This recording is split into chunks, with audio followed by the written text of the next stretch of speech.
αυτό το δάσος τι συμβαίνει, τι μένει, θα πούμε εμείς. Για του έρωτα το τέλος δεν έχουν τέλος τα μπερδέματα, ψέματα, αλήθεια, παραμύθια. Λύσανδρος, Ερμία, Δημήτριος, Ελένη. Ποιος ξυπνάει, ποιος κοιμάται, τι τον περιμένει.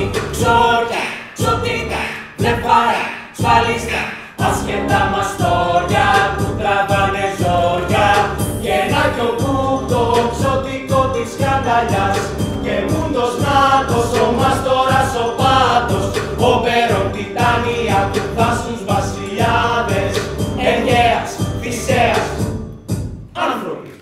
Εδώ είναι γραμμένοι όλοι οι Σινιάξοι μέσα σε ολόκληρη την Αθήνα να παραστήσουμε τους ρόλους στην παράσταση που ετοιμάζουμε για τον γάμο του βασιλιά μας του Θησέα!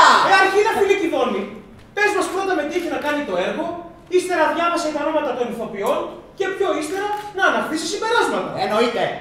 Το έργο μας λέγεται «Η εντελώς παρακτική κωμωδία και ο εντελώς καταπληκτικός θάνατος του Πύραμου και της Θήσβης». Εντελώς ωραίο έργο και πλακατζίδικο. Μια σπαρταριστή κωμωδία για όλη την οικογένεια. Πρώτο πράγμα. Τώρα Μαστροκιδώνη, φώναξε τους ηθοποιούς από το χαρτί. Μαστόρια, ανοιχτείτε. Να απαντάτε όταν σας φωνάζω. Πάτος ο Υφαντής. Παρόν, πες μου τι ρόλο έχω και προχώρα. Εσύ Πάτο θα παίξεις στον Πύραμο. Τι είναι πύραμος, εραστής ή τύρανος! Εραστής που αυτοκτονεί. Εντελώς και μεστή για χάρη της αγάπης του. Πεθαίνει. Καλά αυτό θα βγάλει πολύ κλάμα στην παράσταση. Καλά θα κάνουν οι θεατές να έρθουν με χαρτομάντιλα, γιατί θα κάνουν τα δάκρυά τους να τρέχουν ποτάμι.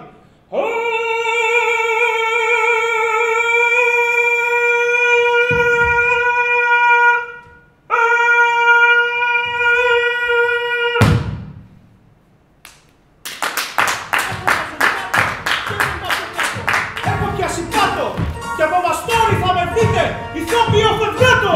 Γιατί τον φωνάζουν Πάτο, μας κάνει άνω κάτω.